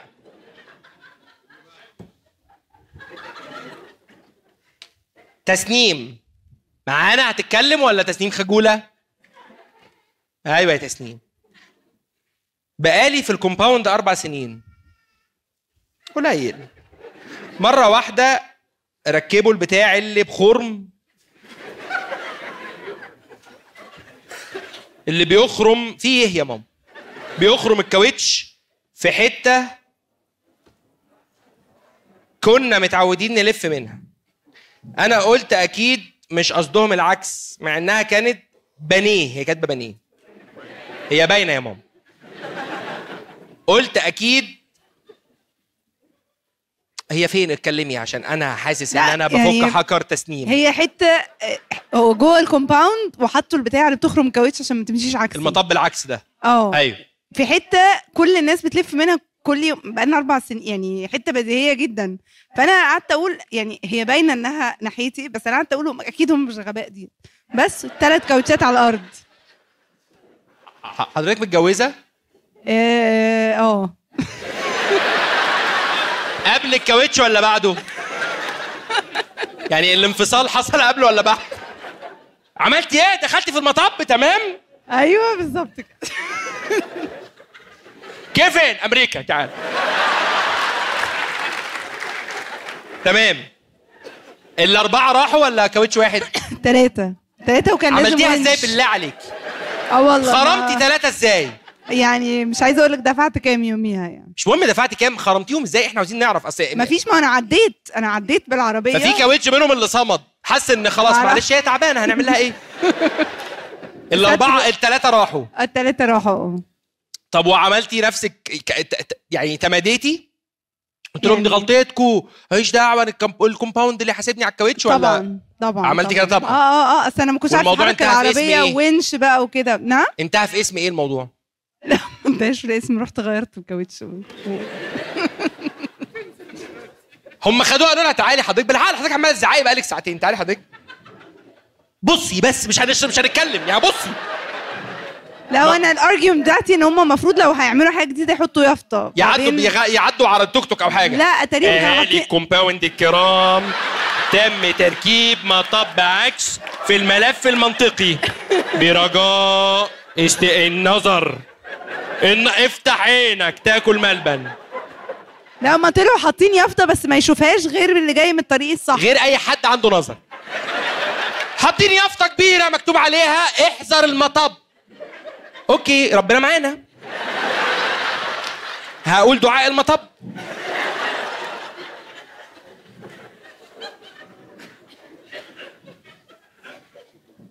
رأفت نصر، حبيت اولع سيجاره ولعت في الشقه. خلاص شفتك انا ضرير، ما انا شفتك خلاص. خايف اولع في المسرح. بقول لك اهو. ايه الموضوع؟ هو انا كنت صغير برضو يعني. منطقي، وحبيت تولع سيجاره وانت صغير. ايوه. كنت صغير قد ايه؟ لا يعني كنت 6 سنين مثلا ولا حاجه، 5 سنين. لا لا لا لا يبقى بلغ، صعبش حاجه. بص، هو كل واحد بياخد ابوه قدوته. ايوه. بابا بيشرب سجاير. سامعين؟ انا بشرب معسل، اتفضل. فما كانش في حد في البيت، فقلت بس هي دي فرصتي، ورحت مخبي منه علبه وحاططها في حته انا عارف هي فين. رحت جايب السيجاره، فانا بشوفه بيولعها، بس بالنسبه لي هو اسطوره. انت بتولعها ازاي من بعيد كده؟ مش عارف. ايوه زي احمد السقا واحمد فهمي كده.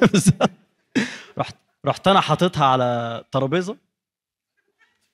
انت اتعاملت معاه معامله الصاروخ. من بعيد. هي شبههم. اشربي كده. ايوه. لو ايه، خفت ان انا اولع في الترابيزه، فحطت السيجاره نصها بره والنص جوه. وقلت بس عشان ما اوصلش النار للترابيزه رحت حاطط تحت السيجاره منديل. سلم على الشهداء اللي معاه. ايوه طبعا السيجاره مش راضيه تولع لحد ما المنديل ولع، وراح المنديل مسك في السجاده، وراح قصه بقى والشقه ولعت ابويا بقى كلني علقه في اليوم ده وهو مولع سيجاره.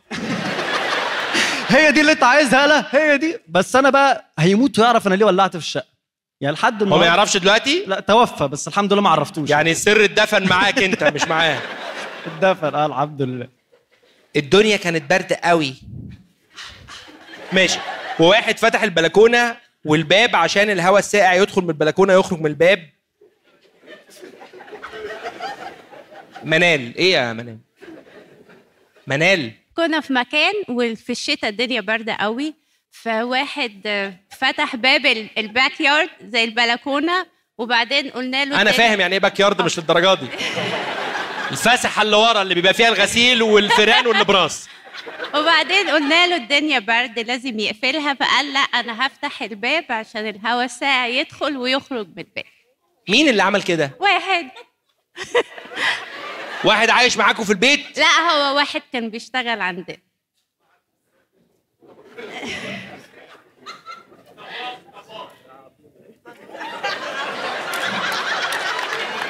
هي تستحقها والله العظيم يا ست هانم. انا كانت نيتي صافيه، انا قلت هفتح الباب من الهواء يجي يمشي يمشي يمشي يخرج. عايزه تحبسيني انا والهواء الساقع؟ يا ظالمه يا ظالمه يا ظالمه. على فكره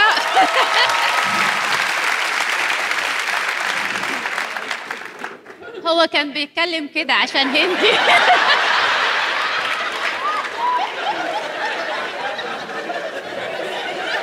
استنى دي بتشغل ناس عندها، استنى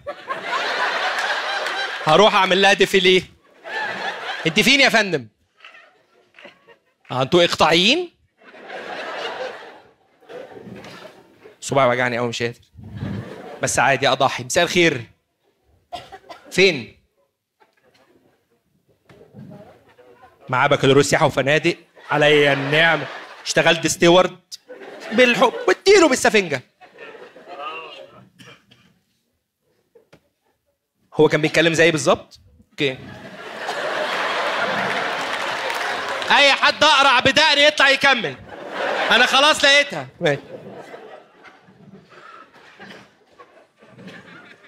اشكرك يا فندم. قالت لي سر عمري ما هقوله لكم. كسبت ايه؟ يا ابويا على الحقد. هيموت ويشتغل خدام، مش عارف. اسمها الراجل اللي بيساعدنا نفتح الشباك يعني.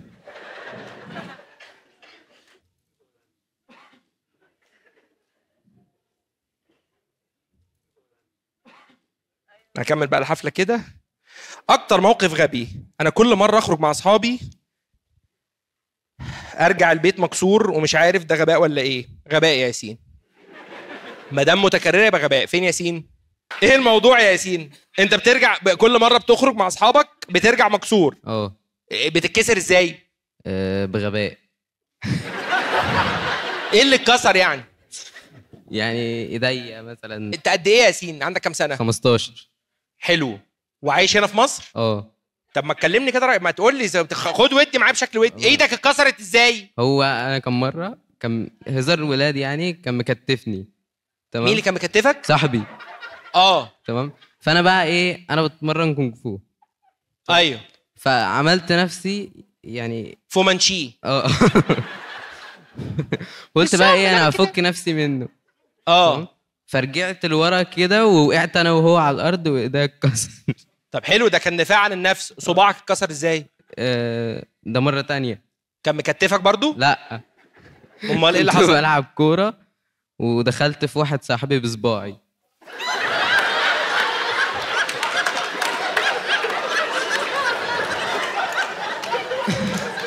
قال 15 سنه نحترم نفسنا. ايوه.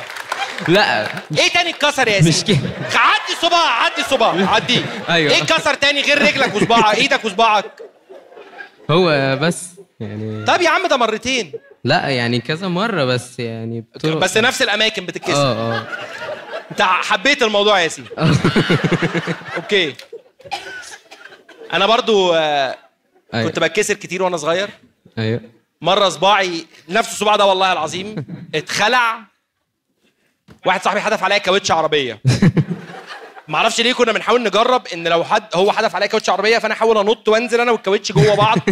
طبعا اختبار محتاج يعني بتبقى مسخر الجن او حاجه. ايوه. فانا اتكعبلت يعني هو الكاوتش نزل انا طرت اتكعبلت فيه فخبطت في بتاع كده فصباعي اتخلع. فكلمت ابويا الله يرحمه قلت له ايوه كان في الشغل قلت له ايوه بابا قال لي والله العظيم قلت له بابا انا احمد صاحبي حدف عليا كاوتش عربيه فصباعي غالبا كده اتخلع او اتكسر لان هو لونه ازرق ومش عارف ايه. قال لي غور انت واحمد في 60 داهيه وراح قافل. وفضلت 3-4 ايام صباعي بدا يعني كده لحد ما قعدت العب فيه كده شويه وراح ركب لوحده والله العظيم. ابويا قال لي شفت اهو ده العلاج بالطب الفشيخ فاهم ده هو ده.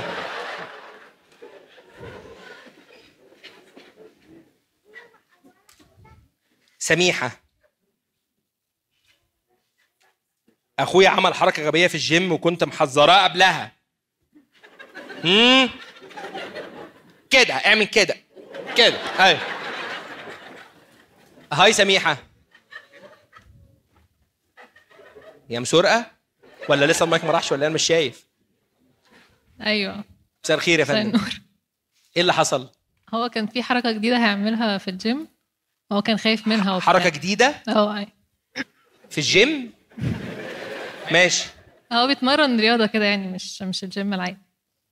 ماشي. انا مش ضد الرياضه. هو انت ليه بتعاملي معايا ان انا مدمن؟ ما انا تمام. هو فين هو اخوكي معاكي؟ ايوه معايا. طب اتفضلي اشرحي لنا الاول بعد كده هنفهم منه.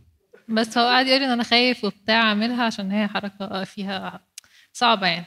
فقلت له لا عادي جربها بس بالراحه وخلي الكوتش معاك هو هيقول لك تعملها ازاي وكده. ماشي. فهو راح يوم الكوتش ما كانش موجود اصلا. راح جربها. وقف 2 صحابه يتفرجوا عليه فوقع. فجاي يقول لي بقى انا ليه وقعت وبتاع. معلش اديله المايك. ايه الحركه؟ اصل انت متخيل الناس كلها نفسها تعرف ايه الحركه الجديده في الجيم. اصل هم 12 حركه بنروح نعملهم وبندفع الاشتراك وما بنروحش تاني. ايه الحركه الاول؟ انت بتلعب ايه في الجيم؟ بتشيل حديد عادي؟ لا هو حاجه اسمها كاليستانكس. ده انا هعمل لكم محاضره ابن فاكره دلوقتي. ايه الكاليستانكس ده؟ ايه الكاليستانكس؟ ده تركيز كام؟ نعم. في حركات بنعمل سكيلز هاند ستاند وبوش ابس حاجات يعني بودي ويتس اغلبها. حاجات انا ما اعرفهاش يعني. لا هي المهم الحركه ان انا المفروض بتعلق في البار بتاع العقله ده واتشقلب. هو ده البتاع اللي هم بينزلوا بيها من السقف؟ لا مش دي. اللي هي حبل وبتنزل. لا مش تبعي دي. لا مش ده. مش هو ده الكاليستانكس؟ هو بيبقى ده نوع. انا هقول لك انا يا جون انا هقول لك. لا مش برشام. ايه لا ايه كان معلش اشرح لي والله العظيم. من انتوا كلكم مين كام حد عارف الكاليستانكس؟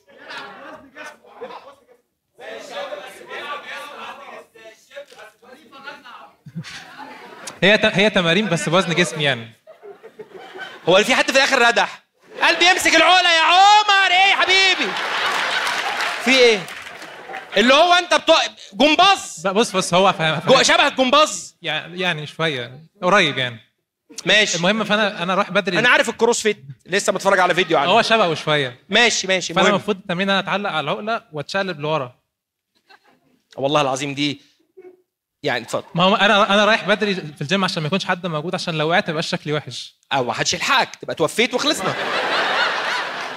فالمهم انا المفروض بتشقلب واثبت فوق. انا ما ثبتش يعني رجلي لورا.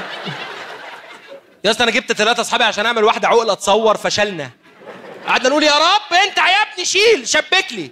ايوه. فانا المفروض الف رجلي لورا واثبت فوق بقى. انا ما ثبتش وقعت على دماغي يعني.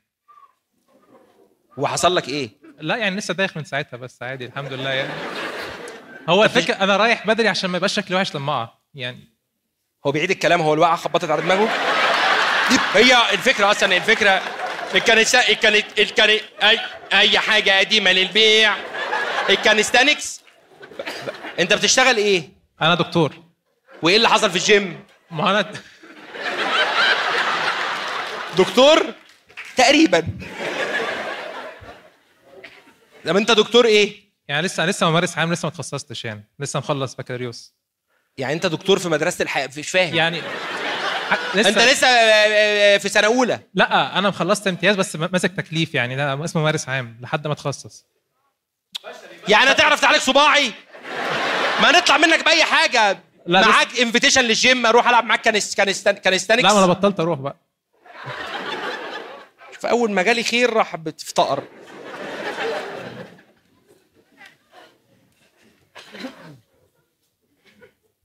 سهيلة إيهاب. مرة كنا كتبت أول مرة واحد صاحبنا وبعد كده فاكس ده دمه تقيل سم يلطش. مرة كنا معزومين عزومة مراكبية في فرح وقلنا مش هنروح. واحد صاحبنا راح على طول زي راعي كده بتعبد المصري القديم.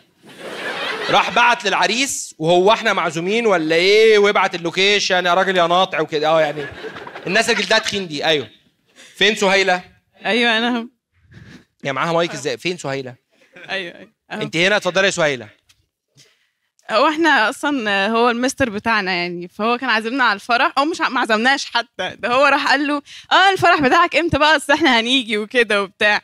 فبعد كده هو ولا بعت انفيتيشن ولا لوكيشن ولا اي حاجه، فاحنا قلنا هي كده عزومه مراكبيه يعني، حتى ما اكدش علينا ان هو عازمنا.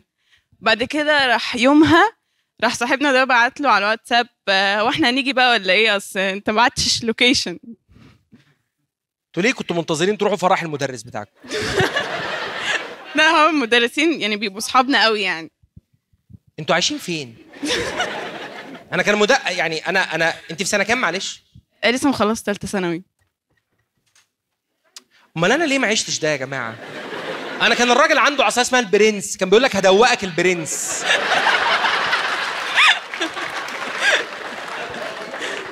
فاهمين احنا فين؟ كان بيجيب حديده جريده نخله عاملها بشكرتون ملونها لنا عشان ما نزهقش.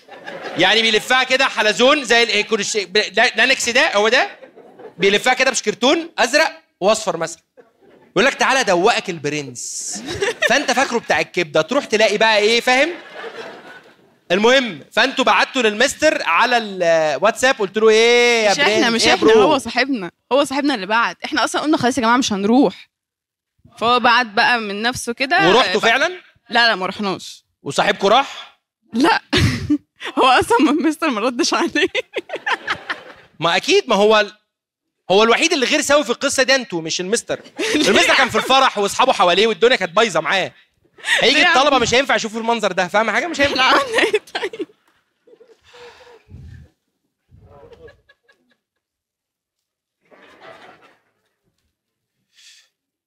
عندي مدير غبي في الشغل ونفسي اقول له انت مالكش في الشغلانه، انت وشك بتاع حواوشي. مش هقول اسمك ماشي؟ انتي مش هقول اقول ولا اقول؟ لا مش هقول. اصل الحاجات دي بقى كده بتبعتوا لي تقولوا لي معلش مستر محمد شاف ومسحوا الفيديو كده. انتوا بتشتغلي ايه؟ هو معاكوا؟ هو غبي لدرجه انه مش فاهم انه الكلام عليه؟ مش انت كل انت بليله، مش انت.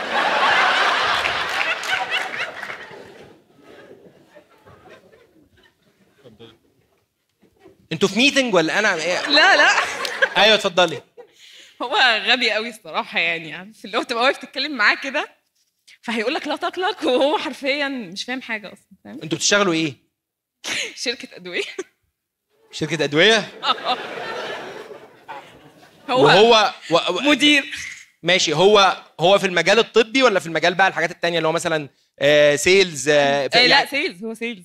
ايوه طب الحمد لله، عشان اتوترت جدا تبقوا كلكم قاعدين بترازوا في بعض وهو غبي وانتم متنمرين وبتاع وسايبيننا احنا عمالين نبلبع اي حاجه. طب هو لسه موجود؟ موجود معانا في الحفله؟ لا قولي لي انه معانا. لا والله الحمد لله مش معانا.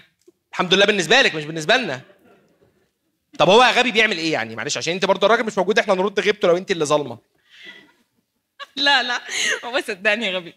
ما انا معلش انا عايز اعرف غبي بيعمل ايه يعني.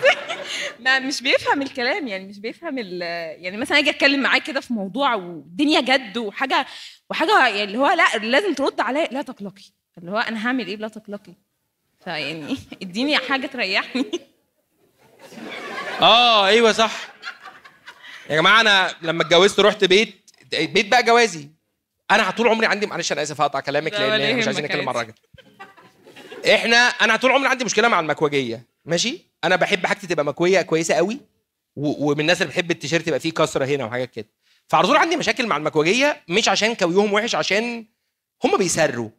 هو بيبقى عمال يتف بقى على الهدوم والدنيا حلوه معاه، والله العظيم ما قصدي حاجه ومع احترامي الشديد يعني. بس مثلا ايه يعني، انا زمان كان عندي مكوجي هو ما بيريحنيش في التليفون.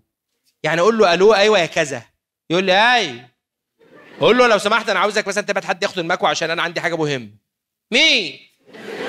فاقول له انا عمر اللي ساكن في الحته الفلانيه. ايوه.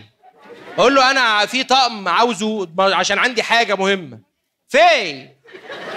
والله اسئله اسئله اسئله اسئله، فبنزل اروح بالسليب بقى، ما انا فيش حل خلاص، مش عارف اعمل ايه. مرار طافح. حلو. المهم لما اتجوزت قلت بس خلاص انا ايه، رحت بقى والله العظيم اول مشوار رحته بعد ما رجعت من هاني مون، رحت للمكواجي اتعرف عليه. دخلت قلت له مساء الخير، عمر ساكن هنا جديد معاكو، اخبارك ايه؟ شفت عملت تشيك على المكان.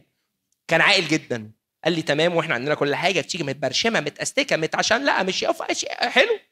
النهارده ايوه يا جدع عندي حفله. فين؟ فبقول له انا عايز كذا كذا كذا كذا عشان انا مش عارف ايه. ما يهمكش حاجه. قلت له ايوه يعني انت هتبعت حد؟ ما يهمكش حاجه. قلت له ماشي انا مش هاممني حاجه، انا هاممني الهدوم. ما يهمكش حاجه.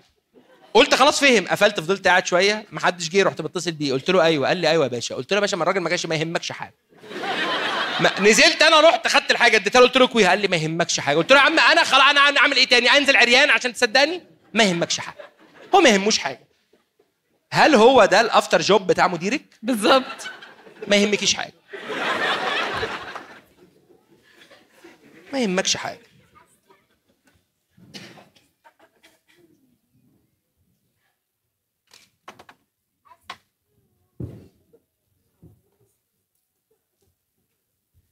احمد محسن. حلو احمد محسن. كنت ماشي في شارع عباس العقاد بالليل وضيعت على نفسي احسن فرصه في حياتي.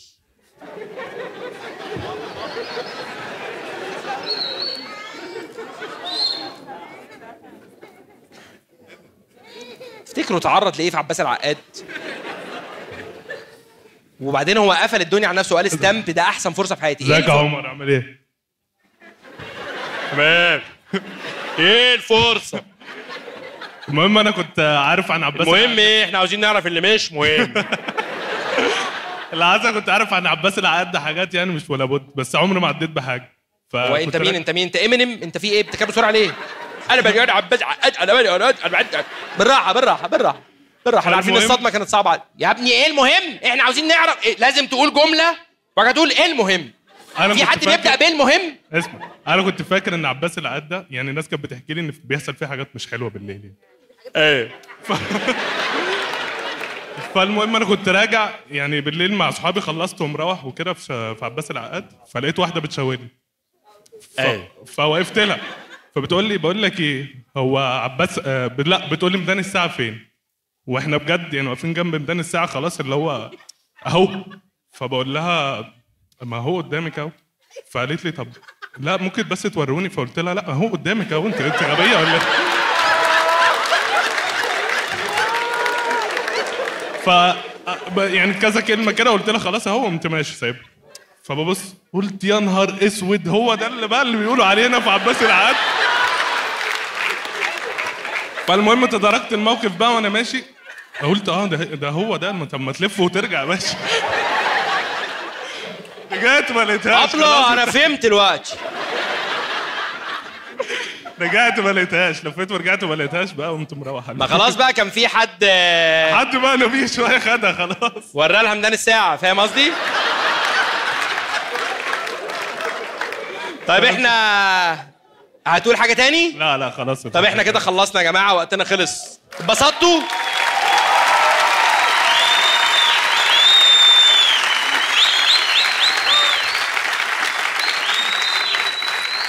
حاسس ما اتبسطتوش قوي. يا جماعه لو اتبسطتوا اعملوا دوشه. ايوه كده. شكرا جزيلا. استنوا. انت يا راجل، انت شفتك اللي ماشي معاك ازازه ميه. ممكن نتصور مع بعض صوره اخيره؟ لو اتبسطتوا اعملوا دوشه. خليكم عاملين نفسكم مبسوطين.